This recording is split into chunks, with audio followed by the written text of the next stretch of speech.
दोस्तों, आज हम लोगों का 88वां अंक है 88 और उसमें आप सबका स्वागत है। ये बहुत हर्ष का विषय है कि 88 एपिसोड हो गए हैं। पिछले करीब 4 महीने से अनवरत ये हमारी आपकी हम सब की साधना लगातार चल रही है और लाखों लोगों तक हम लोगों की आवाज़ पहुंच रही है। ये अपने में एक बहुत बड़ी उपलब्धि भी है, मशाल भी है, मिसाल भी है। आप इसको जिस रूप में देखें और जिसका परिणाम ये है कि जब जब प्रोग्राम होना तय हुआ और बिना किसी अवरोध के संवाद होता रहा, बातें फैलती रहीं, चर्चा में आती रहीं और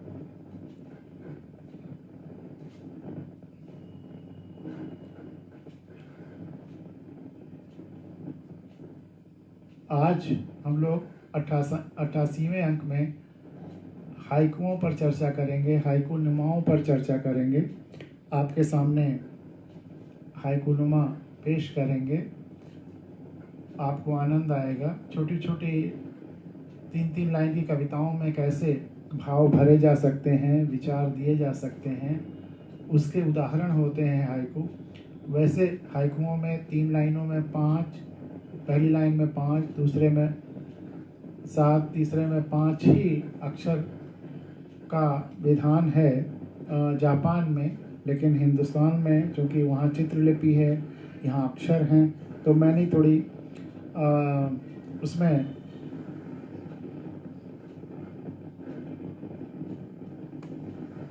स्वतंत्रता ली है और 5-7-5 से अक्षरों को कहीं कहीं ज़्यादा भी इस्तेमाल किया है ताकि भाव पूरी तरह से पहुँचे, स्पष्ट हो।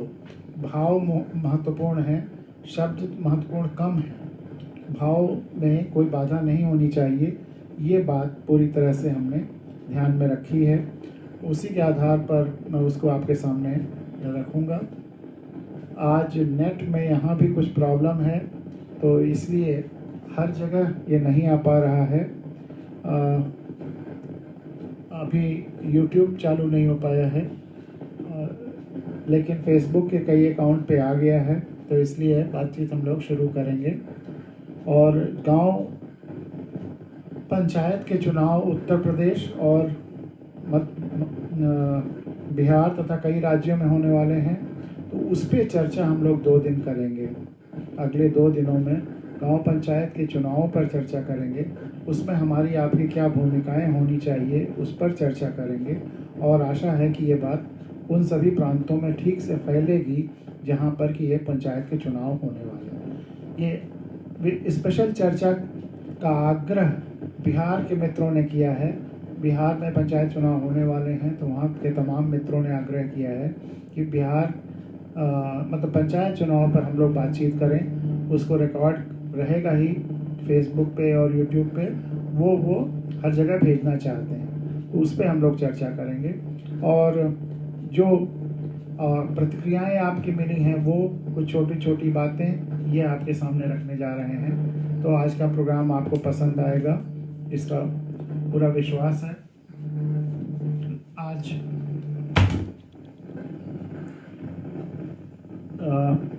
नेट कमज़ोर है, जिसकी वजह से कुछ दिक्कतें आ रही हैं, लेकिन उम्मीद है कि प्रोग्राम अच्छे से होगा। एक बार हमको YouTube वाला ऑन ऑफ करना पड़ेगा, अन्यथा वो हो नहीं पा रहा है।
आज लगता है यूट्यूब पे नहीं जा पाएगा। इसको फिर बाद में अपलोड कर देंगे उसमें किसी फेसबुक से रिकॉर्ड करके। तो इसलिए हम लोग अपना प्रोग्राम शुरू करते हैं। अब तक इंतज़ार कर रहा था।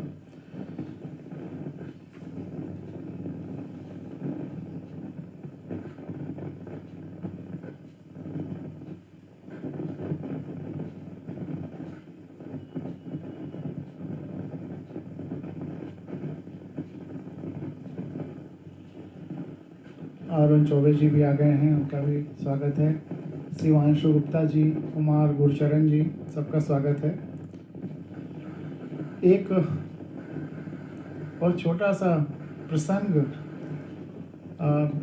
मेरे पास पहले भी आया था, एक बार फिर आया है, लेकिन अच्छा है तो इसलिए मैं आपसे शेयर कर रहा हूँ। एक मित्र ने दूसरे मित्र से पूछा, दोनों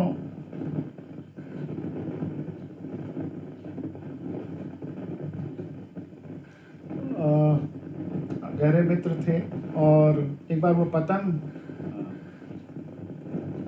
दोनों पतंग उड़ाना भी जानते थे। तो एक मित्र ने दूसरे मित्र से पूछा कि बताओ सफल जीवन क्या होता है, जीवन में सफलता किसे कहते हैं। तो इन दो मित्रों का प्रसंग मैं आपके सामने रख रहा हूँ। वैसे सफलता के और भी मापदंड हैं जिस पे हम लोग अक्सर चर्चा करते रहते हैं। इस आज के प्रोग्राम में भी अगर इस पे और चर्चा होनी समय मिलेगा तो करेंगे, लेकिन सफल जीवन क्या होता है। तो दोनों जिस मित्र से पूछा था उसने कहा चलो आज पतंग उड़ाएं। दोनों पतंग उड़ाने जाते हैं। उसमें एक मित्र पूछता है कि धागे की वजह से पतंग आसानी से ऊपर की ओर नहीं जा पा रही है। ये जो धागा है जिसकी वजह जो अपनी तरफ खींच रहा है और इसका वजन भी पतंग को नीचे की तरफ ला रहा है, तो धागे की वजह से पतंग ऊपर नहीं जा पा रही है। क्या हम इसे तोड़ दें कि तब यह और ऊपर चली जाएगी। तो उस मित्र ने जिससे प्रश्न पूछा गया था सफलता क्या है, उन्होंने धागा तोड़ दिया। पतंग थोड़ा सा ऊपर गई और उसके बाद लहरा कर नीचे आ गई और दूर अनजान जगह पर जाकर गिर गई।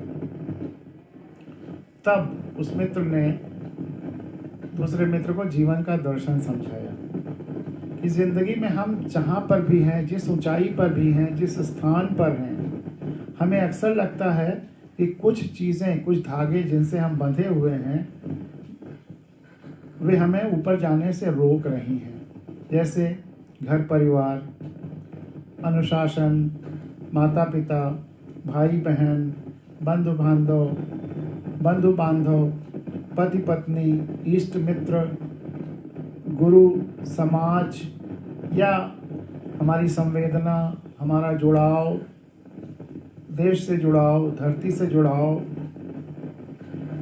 हम अगर उनसे आज़ाद हो जाएं तो शायद और ऊंचे पहुंच जाएंगे। कभी कभी हम उनसे आज़ाद होना चाहते हैं। वास्तव में यही उनसे जुड़ाव, इन सब से जुड़ाव ही वो धागा है जो हमें ऊंचाई पर बनाए रखता है। कभी कभी हम धागों को खींचते हैं या धागों के माध्यम से पतंग खींचता है, फिर और ऊंचाई पे जाता है या वहाँ स्थिर रहता है। तो उसी तरह से ये जो रिश्तों के धागे हैं और जो जुड़ावों के, संबंधों के धागे हैं, इनकी जो खिंचाव है, तनाव है, वही हमको आगे भी बढ़ाती है, ऊंचाई पर भी ले जाती है और वहाँ स्थापित भी करती है, स्थापित रहने देती है। अगर हम उन सभी धागों को काट दें, पतंग तो एक धागे से उड़ती है, हमारी ज़िंदगी तो कितने धागों के साथ उड़ रही है। अगर हम उन धागों को काट दें तो उड़ने की जगह पर शायद नीचे गिर जाएंगे, वैसे ही जैसे कि वो पतंग गिर गई थी। इन धागों के बिना हम एक बार तो ऊपर जाएंगे, परंतु बाद में हमारा वही हश्र होगा जो बिन धागे के पतंग का हुआ। और यदि जीवन में हम ऊंचाइयों पर बना रहना चाहते हैं तो कभी भी इन धागों या इन रिश्तों, इन जुड़ावों से अलग होने को सोचना भी नहीं होगा। धागे और पतंग जैसे जुड़ाव, धागे और इन जुड़ावों का जो संतुलन से मिली ऊंचाई को ही सफल जीवन कहते हैं। धागों और जो तरह तरह के जुड़ावों के संबंधों के धागों हैं और सफलता या ऊंचाई या जहाँ पे जिस पायदान पर हम हैं उस ऊंचाई का और इन धागों का जो संतुलन है वही सफल जीवन है, उसी को सफल जीवन कहते हैं। तो ये एक छोटी सी पोस्ट प्राप्त हुई थी, मुझे लगा कि शायद आपको अच्छा लगेगा, इसलिए आपके सामने उसको रखा। धर्मपाल जी ने 2 प्रोग्रामों के बारे में अपनी राय भेजी है, वह आप भी आपके सामने रख रहे हैं।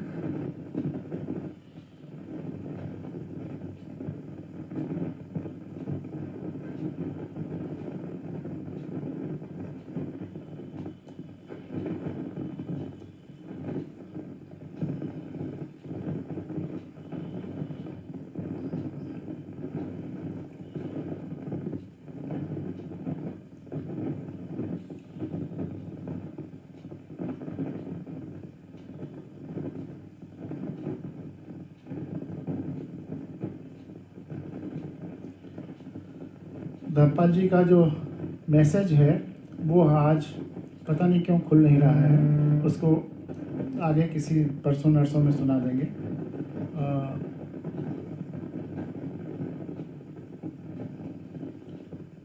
अमित मिश्र सनातनी जी ने एक मैसेज भेजा है। वो लिख रहे हैं कि बिल्कुल सही बात, पर आजकल की युवा पीढ़ियों को ये बात समझ में नहीं आती। बड़ी विडंबना है, हमारे समाज का जो कल का भविष्य है वह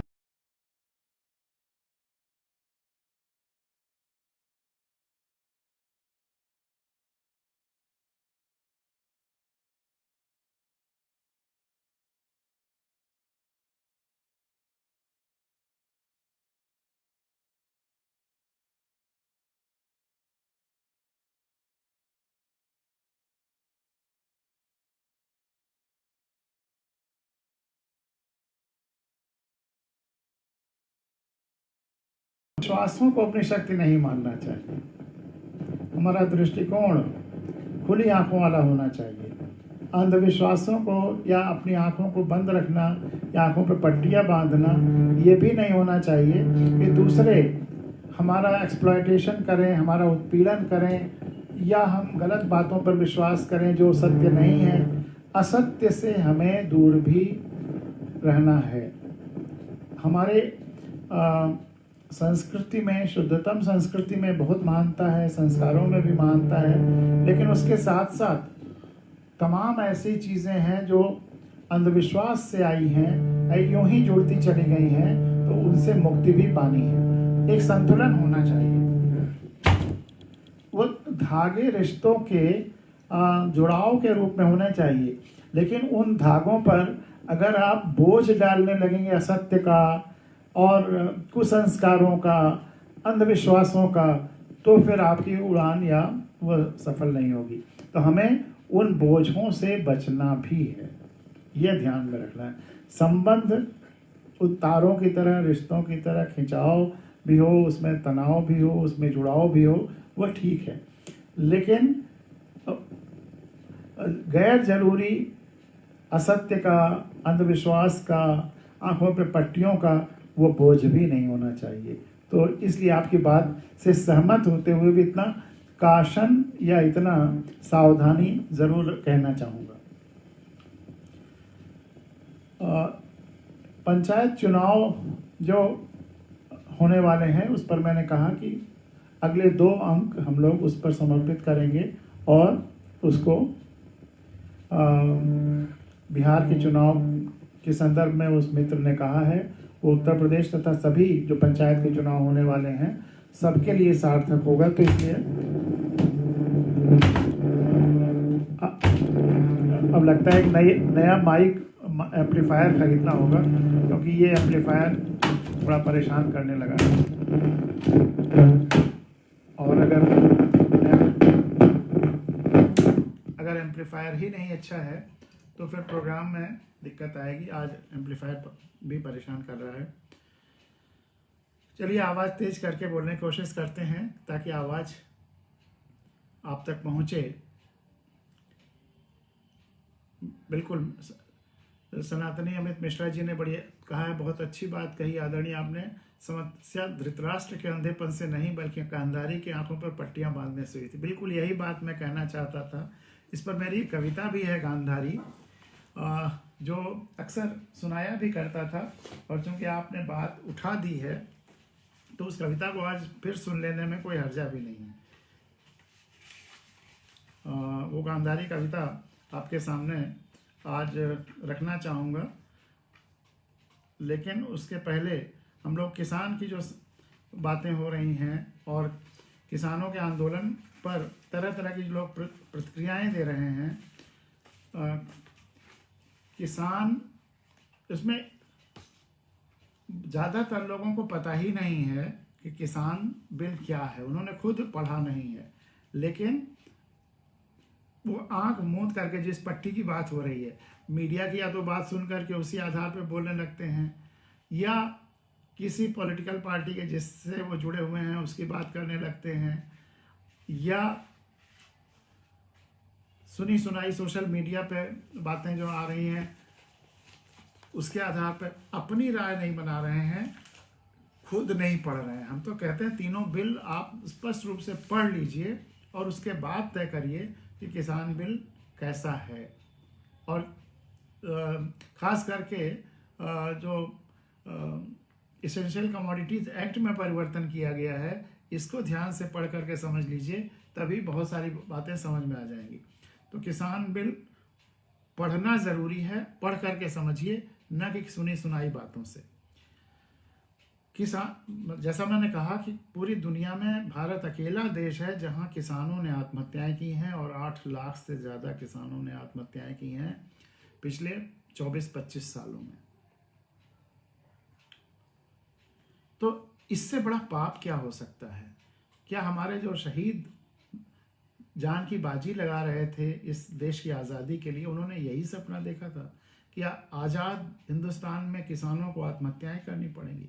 इससे बड़ी शर्मनाक बात तो हो ही नहीं सकती। और इसको ठीक करने के लिए क्या क्या होना चाहिए, ये तुरंत सोचना चाहिए।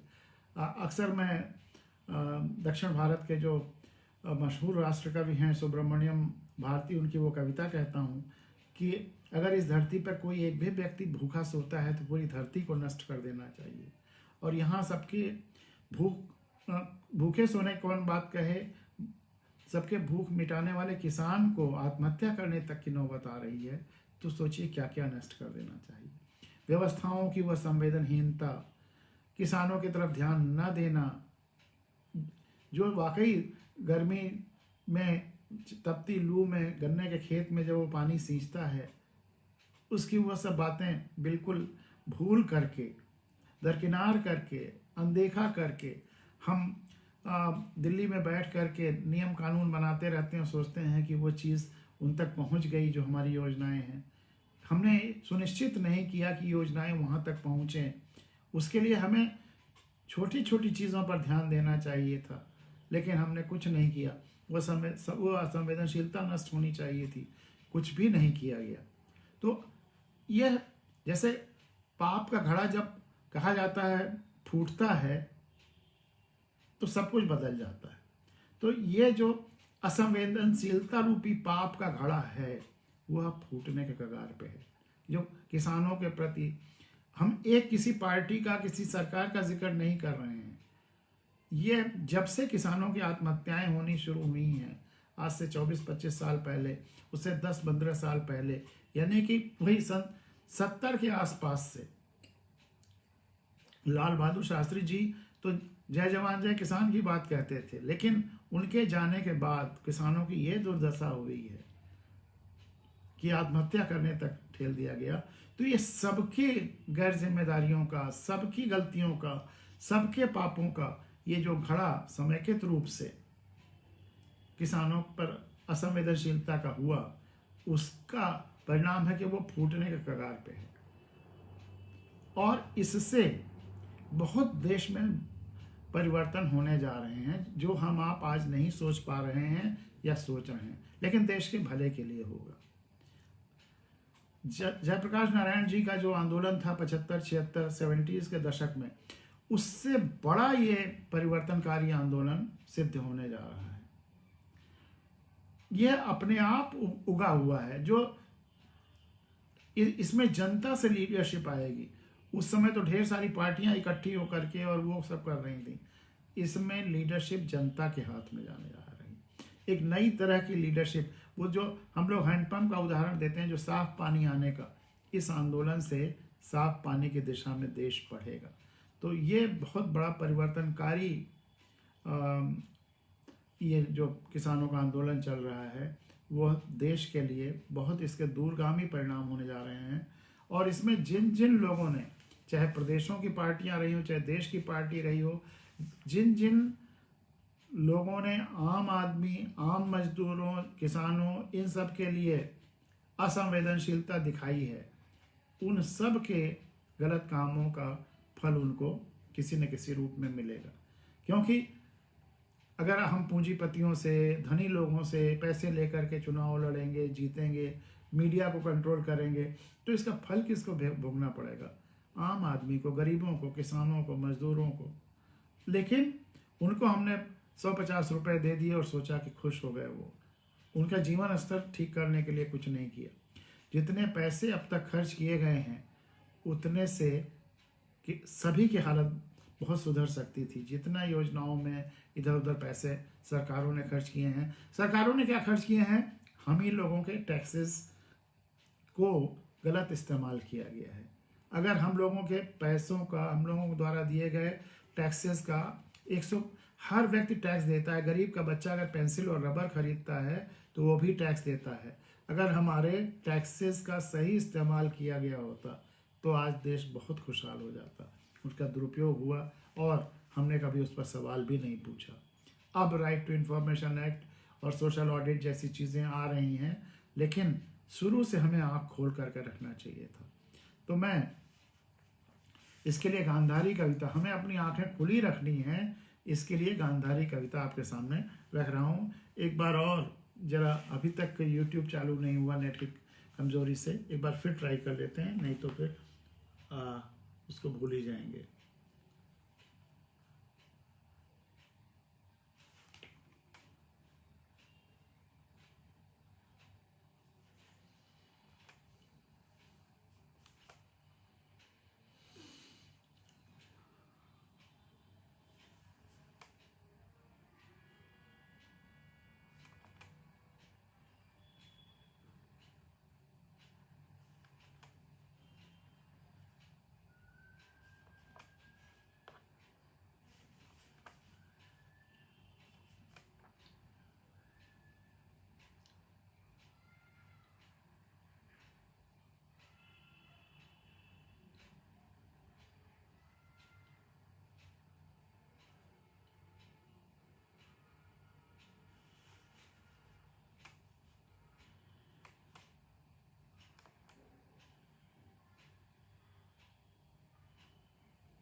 ये लास्ट अटेम्प्ट था, शायद नहीं चल रहा है तो कोई बात नहीं, आज यूट्यूब पे नहीं जाएगा, फेसबुक से यूट्यूब पे बाद में ट्रांसफ़र कर लेंगे। प्रमोद कुमार जी ने लिखा है, कारपोरेट सेक्टर से आईएएस ऑफिसर इसीलिए तो लाए जा रहे हैं ताकि वे लोग कारपोरेट के लाभ के लिए योजनाओं या कानून तैयार करें। बिल्कुल सही कह रहे हैं प्रमोद कुमार जी। और रामदयाल श्रीवास्तव जी भी आ गए हैं, हमारे बड़े पुराने मित्र हैं और नोएडा से, वो भी लगातार देख रहे हैं और बड़े भाव से देख रहे हैं, उनका भी स्वागत है। तो मैं एक गांधारी कविता आपके सामने रख रहा था कि हमें अपनी आंखें खुली हैं, और ये अमित सनातनी जी के गांधारी और धृतराष्ट्र के नाम लेने से मुझे ये आज प्रेरणा मिली कि मैं ये कविता आपके सामने रखूं, क्योंकि ये बहुत ज़रूरी है। और इसके साथ एक जापान की छोटी सी पोस्ट है, वो भी आपके सामने रखूंगा। फिर बाकी जो सावा है वो आवाज़ सही नहीं है, राम गोपाल जी कह रहे हैं। एक बार फिर ट्राई करते हैं, हो सकता है कि माइक ठीक हो गया। देखिए शायद अब आवाज़ ठीक हो। तो गांधारी कविता आपके सामने रख रहे हैं। गांधारी, तुमने अपनी आंखों पर स्वयं पट्टियां बांध ली पतिव्रत धर्म निभाने के लिए। असली पतिव्रत धर्म तो होता कि तुम अपने पति से कहती, अब मेरी आंखें तुम्हारी भी आंखें बनेंगी, अब मेरी आंखें तुम्हारी भी आंखें बनेंगी। वे लगातार तुम्हारी देखभाल में, रक्षा में, सेवा में रहेंगी दोगुनी शक्ति से। जब तुम्हारी भी आंखें बनेंगी तो मेरी और तुम्हारी दोनों की शक्ति देखने की दुगनी शक्ति से रहेंगी। लेकिन अच्छा धर्म, अच्छा रास्ता दिखाया सिखाया तुमने। तुम्हारी माँ ने तो पितृव्रत धर्म निभाने के लिए अंधे पिता के पुत्रों को भी आंखों पर पट्टियां बांध लेनी चाहिए। राज्य धर्म निभाने के लिए अंधे राजा की प्रजा को भी अपनी आंखों पर पट्टियां बांध लेनी चाहिए कि प्रजा राजा से अधिक कैसे देखे। चलो अच्छा मान भी लें कि अति भावुकता में तुमने बांध ही ली आंखों पर पट्टियां कि तुम अपने पति से अधिक कैसे देखती, पति के अहंकार को, श्रेष्ठता के एहसास को चोट नहीं पहुंचाना चाहती थी। लेकिन फिर यह झूठा भ्रम और प्रचार, इस झूठे भ्रम और प्रचार ने मुझे बहुत परेशान किया और मुझे मजबूर किया ये लिखने के लिए कविता। लेकिन फिर यह झूठा भ्रम और प्रचार कि पट्टी बांधे बांधे तुम्हारी आंखों में इतनी शक्ति आ गई है कि तुम जिसे भी देखोगी वह फौलाद का हो जाएगा। इस झूठे भ्रम और प्रचार को क्या कहेंगे? इस झूठे भ्रम और प्रचार को क्या कहेंगे? कोई कुछ भी कहता, जमाना कुछ भी कहता, एक माँ होकर भी, और माँ सारे अवतारों से बड़ी होती है, एक माँ होकर भी तुम्हें यह कैसे विश्वास हो गया कि तुम्हारी आंखों में उस माँ की वेवल आंखों से अधिक शक्ति आ गई जो लगातार अपने स्नेहिल भोली आंखों से बच्चे को निरखती रहती है, देखती रहती है, दुलारती रहती है और अपने कर्तव्यों का पालन भी करती रहती है, उसकी देखभाल करती रहती है, अपने कर्तव्यों का पालन भी करती रहती है। तुम्हारा इस दुष्प्रचार में विश्वास कि कर्तव्यहीनता से कर्तव्य पालन की तुलना में कर्तव्यहीनता से ज़्यादा शक्ति आ जाती है, उसमें ज़्यादा शक्ति निहित है, कितना नुकसानदेह हुआ है भविष्य में तुम सोच भी नहीं सकते, कितना घातक हुआ है तुम सोच भी नहीं सकती।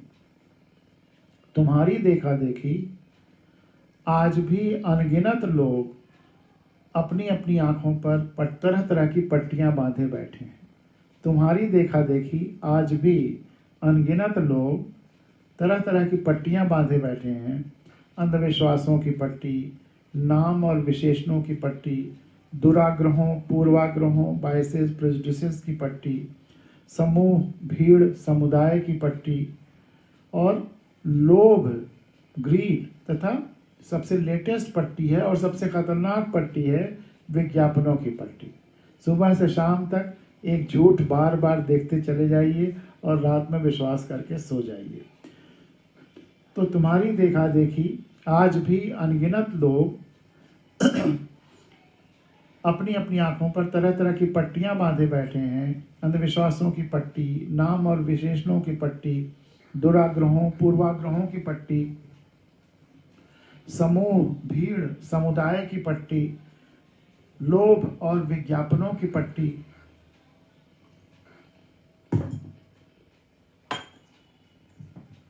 इस भ्रम में कि फर्ज और धर्म भी निभ रहा है और लगातार शक्ति भी अर्जित होती जा रही है, भला ऐसा संभव है?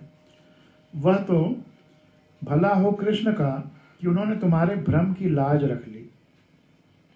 अन्यथा यदि वे तुम्हारे पुत्र दुर्योधन को लंगोट न पहनाते, याद करिए वो प्रसंग, और तुम देखती अपने पुत्र दुर्योधन का संपूर्ण निर्वस्त्र शरीर, और फिर भी उसका शरीर वैसे ही विखंडित हो जाता जो कि होना ही था, तो फिर तुम्हारी पट्टी कथा को कब का विराम लग गया होता। रही बात पतिव्रत धर्म की, तो आंखों पर पट्टियां बांधकर तुमने आजीवन पतिव्रत धर्म निभाया, बहुत पुण्य कमाया, लेकिन क्या मिला तुम्हें? इतने पुण्य का क्या प्रताप प्रभाव रहा? तुम, तुम्हारा परिवार, पति, पुत्र, परिजन, क्या कोई सुखी हुए? फिर ऐसे व्रत, इतने पुण्य कमाने का क्या फायदा? आंखों पर पट्टियां बांधने से पतिव्रत धर्म शायद निभ ही गया हो, मान लिया जाए कि पतिव्रत धर्म तुम्हारा निभ गया, लेकिन क्या इससे पुत्रों प्रपौत्रों के पालन पोषण में, पुत्र धर्म निभाने में बाधा नहीं आई? परिवार धर्म निभाने में बाधा नहीं आई? राजधर्म निभाने में बाधा नहीं आई? प्रकृति धर्म निभाने में बाधा नहीं आई? क्या पुत्र धर्म, राजधर्म, प्रकृति धर्म पतिव्रत धर्म का हिस्सा नहीं है? क्या धर्म को टुकड़ों टुकड़ों में बांटा जा सकता है?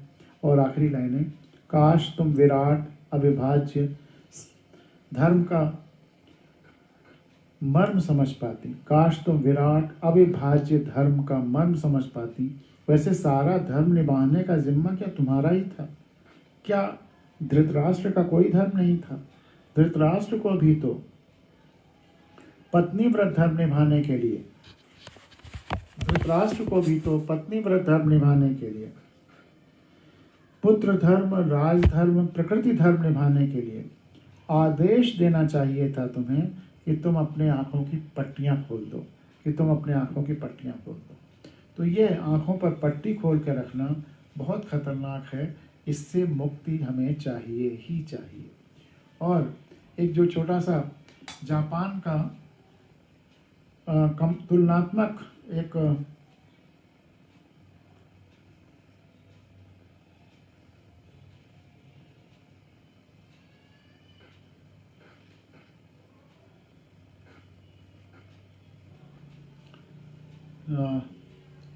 किसी ने भेजा है, और वो हम लोगों को वैसे भी सोचना चाहिए कि जापान और हम लोग करीब करीब साथ ही साथ आज़ाद हुए थे। वहाँ कोई भी प्राकृतिक संसाधन नहीं है, उल्टे आए दिन समुद्री तूफान, भूकंप, वॉल्केनो, ज्वालामुखी आते ही रहते हैं, तबाही लाते रहते हैं। जापान में प्रकृति उतनी उदार नहीं है जितनी भारत में है। इतनी विपत्तियों को झेलने के बाद भी वह छोटा सा देश हमसे 100 गुना आगे है। क्यों? इस पर हम विचार करते हैं। क्योंकि वहाँ देशभक्ति और सारे देश का आपस में जुड़ाव केवल नारों में नहीं, जीवन का हिस्सा है। सरकारी संपत्ति को अपनी निजी संपत्ति से भी ज़्यादा सहेजते हैं। दरअसल सरकारी संपत्ति कुछ है ही नहीं, वो हमारे ही टैक्सेस से, हमारे ही द्वारा, और हम भारत के लोगों का ही स्वामित्व तो भी है और हमारे संसाधनों से बना भी है। तो इसलिए उसको अपना ही समझ करके उसका नुकसान करने का सवाल ही नहीं है। देश के संसाधनों को कुत्सित राजनेताओं और कॉरपोरेट्स की बंदरमाट नहीं देख सकते। वहाँ इंडस्ट्रियली वो लोग इतने आगे हैं, लेकिन वहाँ के कॉरपोरेट्स पूरे देश को लूटने में नहीं लगे हैं, क्योंकि वे अपने इतिहास के अच्छे बुरे अनुभव से सीख लेते हैं, लेकिन सीखने के बाद आगे बढ़ जाते हैं। पिछली त्रासदियों को ताउम्र रोते नहीं फिरते। एटम बम वहाँ गिरा, लेकिन पिछली त्रासदियों को ताउम्र रोते नहीं फिरते, बल्कि आगे के सुधारने के लिए काम कर लेते हैं। अणुबम की तबाही झेलने के बाद भी अमेरिका से नफरत करने के बजाय उससे रिश्ते रखते हैं। हमारी तरह इतिहास को ढोते रोते नहीं फिरते। क्यों? क्योंकि हमने जो अच्छी बातें सीखी हैं, जो अच्छे संस्कार की बात हो रही थी, अच्छी संस्कृति की बात हो रही थी, ज्ञान की बात हो रही थी, दर्शन की बात हो रही थी, गीता का दर्शन है या जो भी अच्छे दर्शन हैं, उसको हमने जीवन में नहीं उतारा। लेकिन जापानी समाज कर्मण्यवाधिकारस्ते को अपने जीवन में उतारते रहे। क्योंकि वहाँ धर्म जात के नाम पर परस्पर वैरभाव नहीं है। वहाँ धर्म और जाति के नाम पर लड़ते नहीं हैं। उन्होंने, क्योंकि उनके धर्म ने उन्हें कर्मकांडी भाग्यवादी होना नहीं सिखाया। जो अभी सनातनी जी कह रहे थे, तो हमारे धर्मों में हमको कर्मकांडी और भाग्यवादी बना दिया है।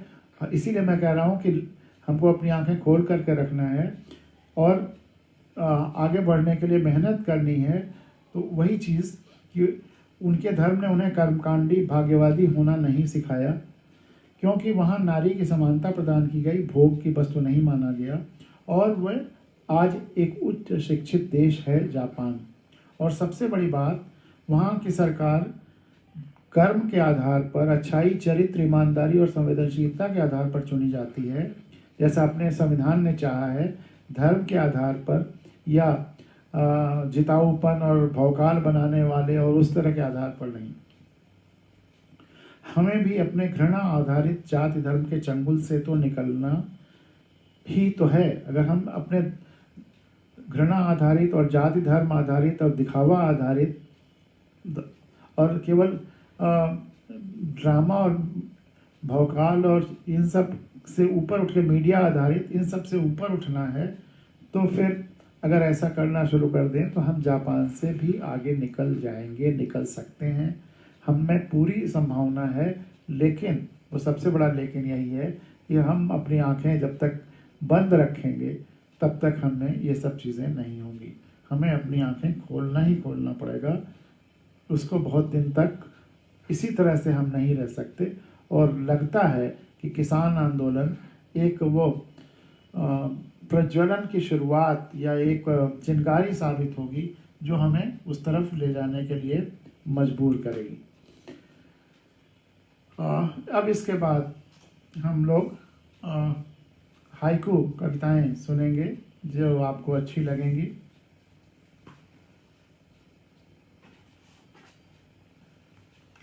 छोटी छोटी कविताएं 3-3 लाइन की, लेकिन कितनी असरदार हो सकती हैं ये आप खुद ही महसूस करिएगा। इस बीच महबूब खान जी, अशोक कुमार गुप्ता जी, पंकज जी, आनंद विक्रम सिंह जी, सुनील पांडे जी, सब लोग हैं और सबका स्वागत है। ये तो वो लोग हैं जो जिनका नाम हमारे सामने आ रहा है, और वो लोग जिन्होंने अभी कोई संवाद नहीं अपनी तरफ से किया है, तो उनका नाम तो नहीं आ रहा है, लेकिन वो देख रहे हैं, तो सबका स्वागत है। कल भी हम लोग हाइकू कविताएं सुन रहे थे, हाइकू नुमा कविताएं सुन रहे थे। हम लोग वहाँ तक पहुँचे थे कि स्त्री और पुरुष हैं द्वैत के उदाहरण और शिशु अद्वैत। स्त्री और पुरुष हैं द्वैत के उदाहरण और शिशु अद्वैत।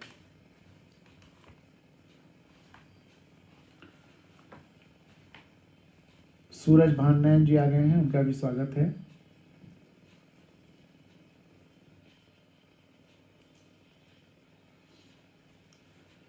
और जब लोकतंत्र स्थापित हो जाएगा उसके लिए एक छोटी सी हाइकू है, और जो चींटी वाली कहानी मैं अक्सर सुनाता हूँ कि अब चींटियाँ भी व्यवस्था का भविष्य निर्धारित करने लगी हैं। अब चींटियाँ भी व्यवस्था का भविष्य निर्धारित करने लगी हैं। वह दिन लोकतंत्र का स्वर्णिम दिन होगा। चींटी आम आदमी का ही प्रतीक है, सबसे छोटा है। अब ये देखिए, यही महत्वपूर्ण नहीं है कि वह झुका, यही महत्वपूर्ण नहीं है कि वह झुका, यह भी महत्वपूर्ण है कि वह कितनी देर में झुका। यह भी महत्वपूर्ण है कि कितनी देर में झुका। रामदयाल अगर सुन रहे हैं तो सरकारी नौकरी में रहे हैं, कभी कभी ऐसे भी मौके आते हैं कि जब बेमन से बिल्कुल इच्छा नहीं हो रही झुकने की, क्योंकि कोई ऐसी बात है कि जो आम समाज के लिए, देश के लिए नुकसानदेह है, फिर भी दबाव डाला जा रहा है व्यवस्था के लोगों द्वारा, चाहे वो बॉस हों, चाहे राजनीतिक नेता हों।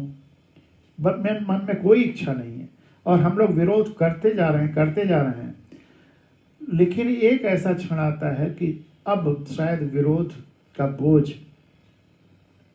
हम लोग न बर्दाश्त कर पाए तो थोड़ा झुकना पड़ता है। लेकिन कितनी देर तक हमने रजिस्ट किया, कितनी देर बाद झुके, यह भी महत्वपूर्ण है। और फिर जीवन भर में झुकने की संख्या, अगर हम तुरंत झुक जाएंगे तो लोग झुकाते ही चले जाएंगे और रोज झुकना पड़ेगा, शायद टूट जाना पड़े। लेकिन बहुत देर में अगर झुके तो मुश्किल से जिंदगी भर में 1-2 बार झुकने की नौबत आती। तो यही महत्वपूर्ण नहीं है कि वो झुका, यह भी महत्वपूर्ण है कि वह कितनी देर में झुका। एक ये भी हाइकू है। और हाइकूनुमा,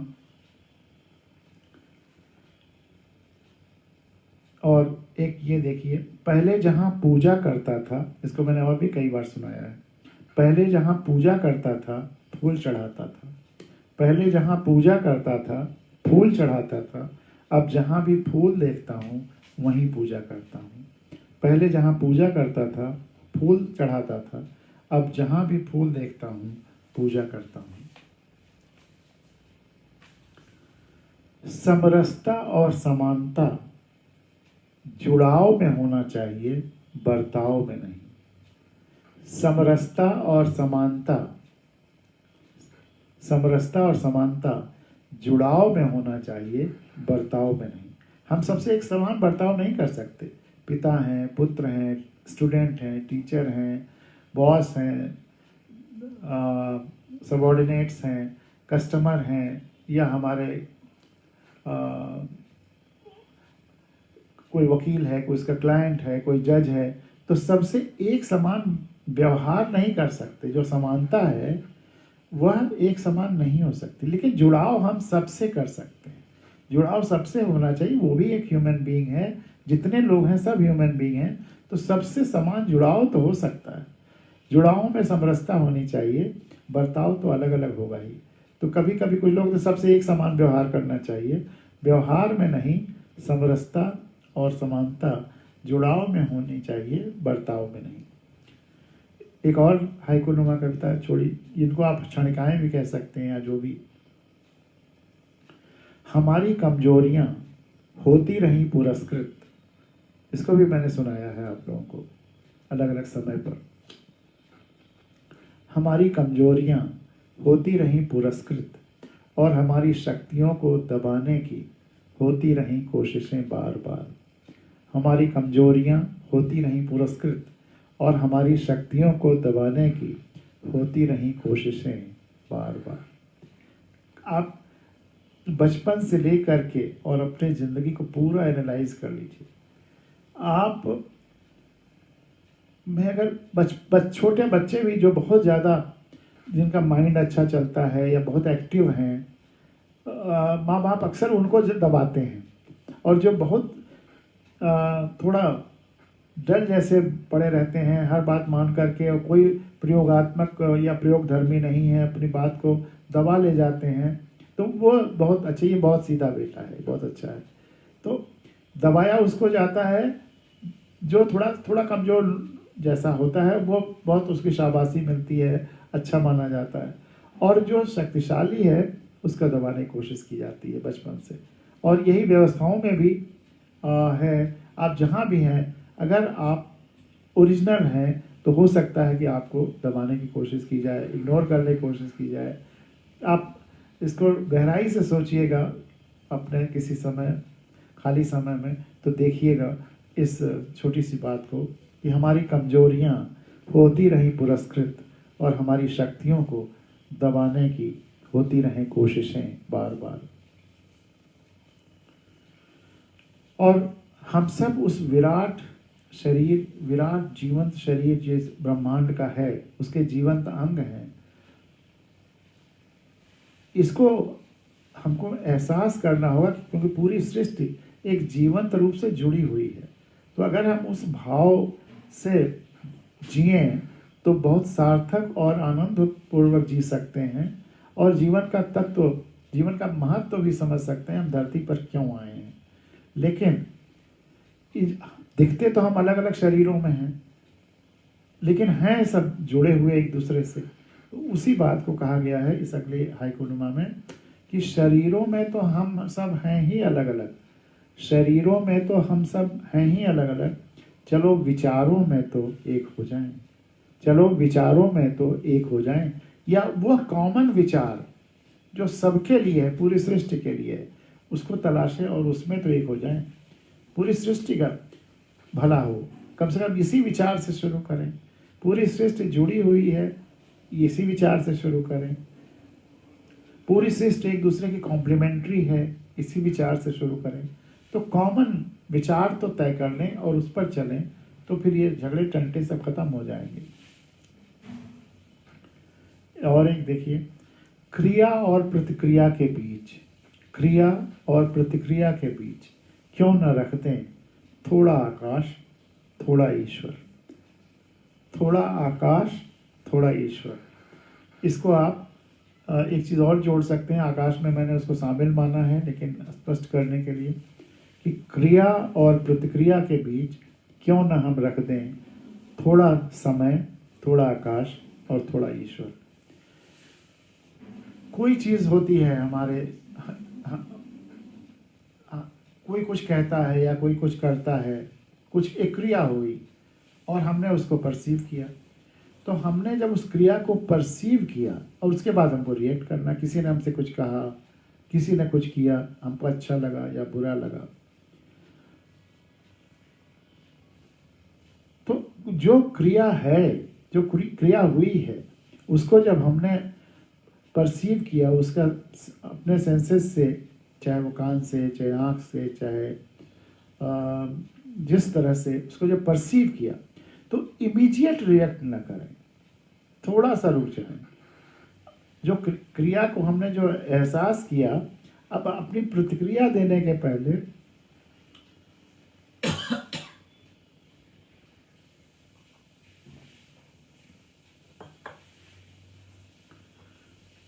थोड़ा समय दे, बीच में रख दें, या थोड़ा गैप रख दें, आकाश जिसको मैंने कहा है, या ईश्वर को रख लें बीच में। हम सबसे जुड़े हुए हैं, ये भाव सबसे जुड़ाव ही ईश्वर है, सब सृष्टि से जुड़ाव ही ईश्वर है, और उसी को थोड़े समय के लिए एहसास कर लें और उसके बाद तब प्रतिक्रिया। फिर आप देखेंगे चमत्कार कि आपके प्रतिक्रियाओं में असर होने लगा है, आपको लोग बेहतर समझेंगे, या हमारा जीवन और सुखमय होगा और संतोषमय होगा। तो क्रिया और प्रतिक्रिया के बीच में थोड़ा गैप रखना जरूरी है। मैं ये नहीं कहता कि मैं 100% इसमें सफल हो गया हूँ, लेकिन कोशिश करता हूँ, उसी वजह से ये लिखने की कोशिश की। और ज़िंदगी में हमारे बहुत ट्रांसफ़र हुए, हमसे हमारे ख्याल से 30-35 बार तो घर बदलना पड़ा, एक एक शहर में ही कभी कभी 3-3, 4-4 बार, 5-5 बार घर बदलना हुआ। तो इस ज़िंदगी में 30-35 बार कम से कम घर बदलना पड़ा।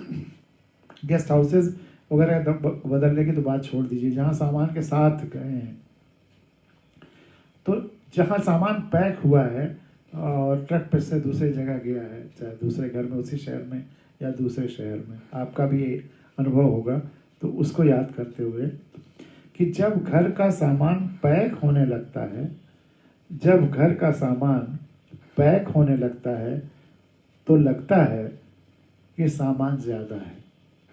जब भी घर का सामान पैक होने लगता है एक घर से दूसरे घर जाने के लिए, तो हमेशा ये लगता है कि सामान ज़्यादा है।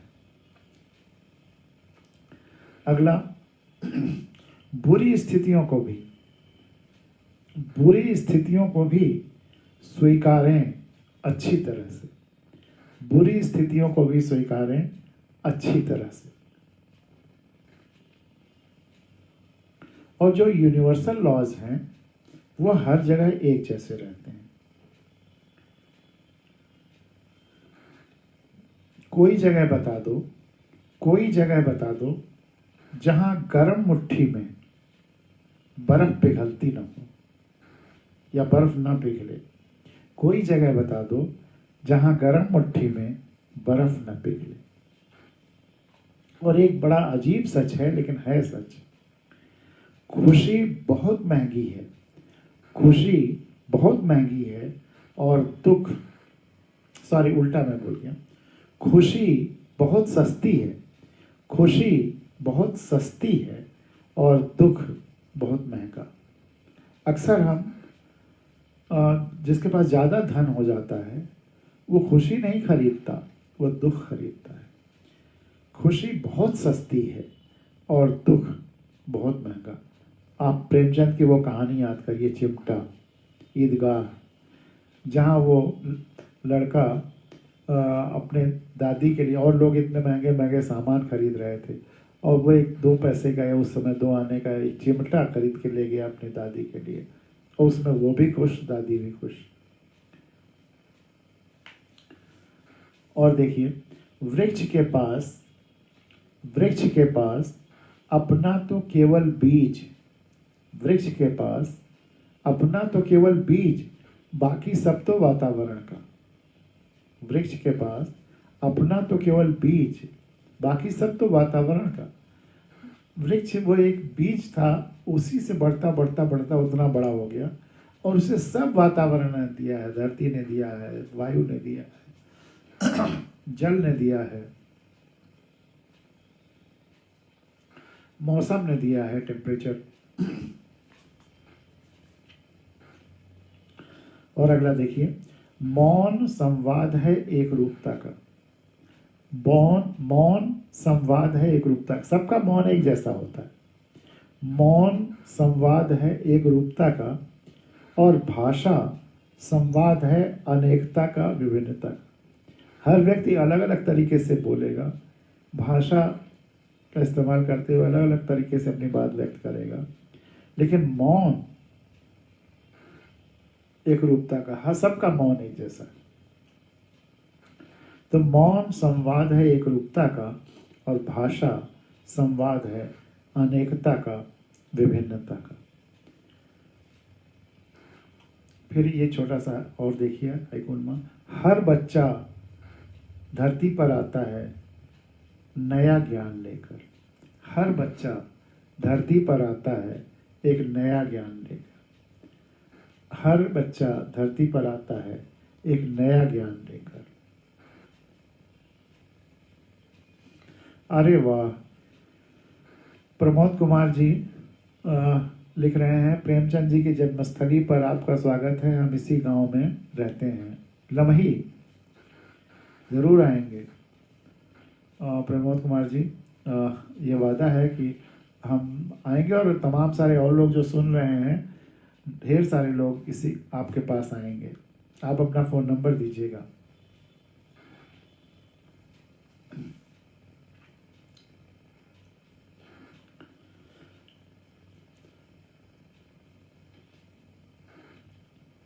भूख तो हमेशा ही आदमी या जानवर बनाती है। भूख तो हमेशा आदमी या जानवर ही बनाती है। आपको भूख लगेगी, खाना मांगेंगे,